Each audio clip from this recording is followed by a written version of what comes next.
नमस्कार, स्वराजच्या food section मध्ये आपल्या सर्वांचं मनपूर्वक स्वागत। आज आपण बघूयात अतिशय चविष्ट चटपटीत अशी गुजराती कढीची रेसिपी। आपण विविध प्रकारच्या कढी बनवत असतो। ही गुजराती कढी देखील खूप मस्त लागते। रोजच्या जेवणामध्ये तोंडी लावण्यासाठी किंवा खिचडी बरोबर खाण्यासाठी ही कढी बनवून बघा। अप्रतिम अशी रेसिपी आहे। चला तर मग बघूयात आता याची कृती। कढी बनवण्यासाठी सर्वप्रथम आपल्याला लागणार आहे 1 लिटर ताक। इथे मी थोडं आंबटसर ताक घेतलं आहे। तुमच्याकडे जर दही असेल तर तुम्ही 1.5 वाटी दही आणि त्यामध्ये 2 ते 2.5 वाट्या पाणी घालून या प्रकारे ताक करून घ्या। सर्वप्रथम या मोठ्या भांड्यामध्ये आपण हे ताक घेऊया। घरच्या घरी छान घट्ट दही कसं बनवायचं याची लिंक देखील मी शेअर करत आहे, ती नक्की बघा। आता या ताकामध्ये साधारण 3 टेबलस्पून आपण बेसन घालू। चवीनुसार मीठ, 2 हिरव्या मिरची आणि अर्धा इंच आल्याचा तुकडा घेतला आहे, तो मी कुटून घेतला। 2 टेबलस्पून साखर।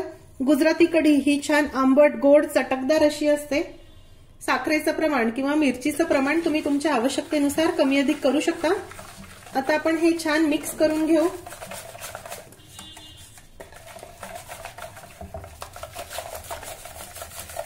तुमच्याकडे जर ब्लेंडर असेल तर ब्लेंडरचा वापर करा, म्हणजे एकसारखं हे होईल।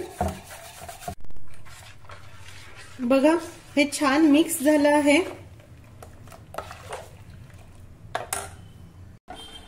आता मध्यम ते मोठ्या आचेवर आपण सतत ढवळत या कढीला उकळी काढून घेऊ। याआधी देखील मी विविध प्रकारच्या कढीची रेसिपी दाखवली आहे।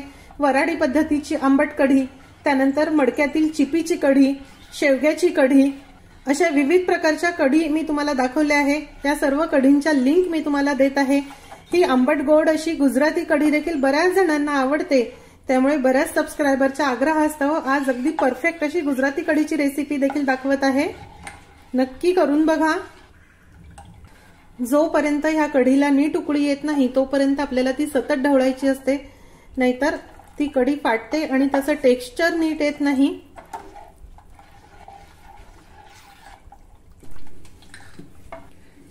तुम्ही बघू शकता हे कढीला किती मस्त उकळी आली। आता आपण हे उचलून बाजूला ठेवू आणि फोडणीची तयारी करूया। फोडणीसाठी कढईमध्ये 1 टेबलस्पून तूप मी गरम करायला ठेवलं।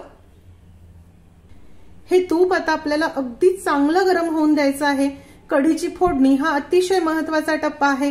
फोडणी जर नीट बसली तर कढीची चव अगदी अप्रतिम येते। हे बघा तूप चांगलं गरम झालं। आता यामध्ये अर्धा टीस्पून मेथी,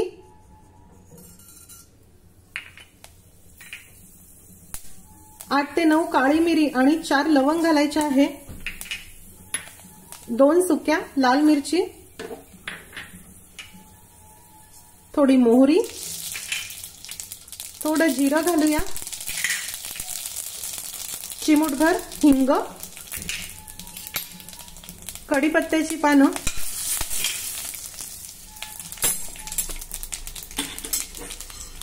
आणि ही कढी घालूया।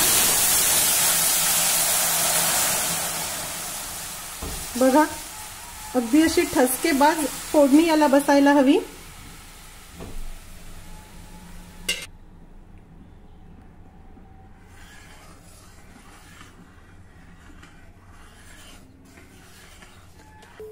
आता मध्यम ते मंद आचेवर आपण याला 2 मिनिटांसाठी शिजवून घेऊ, म्हणजे सर्व मसाल्यांची चव कढीमध्ये उतरेल। तुम्ही याची कन्सिस्टन्सी बघू शकता, ठीकच आहे। खूप घट्ट नको पण खूप पातळ देखील नको, मध्यम अशी ही कढी हवी आहे। कढी अगदी व्यवस्थित शिजली। आता आपण गॅस बंद करू। सर्वात शेवटी कोथिंबीर,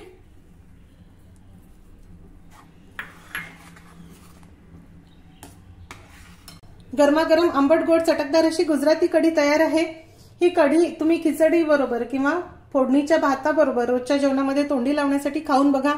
मस्त अशी रेसिपी आहे। हिवाळ्याच्या दिवसात गरमागरम ही कढी खायला खूप मस्त लागतं। आजची रेसिपी आवडल्यास रेसिपीला लाईक करायला व शेअर करायला विसरू नका। माझ्या चॅनलला देखील नक्की सबस्क्राइब करा अशीच एक छानशी रेसिपी घेऊन भेटूया स्वराज आर्टच्या पुढच्या भागामध्ये. तोपर्यंत चवीने खा आणि निरोगी राहा.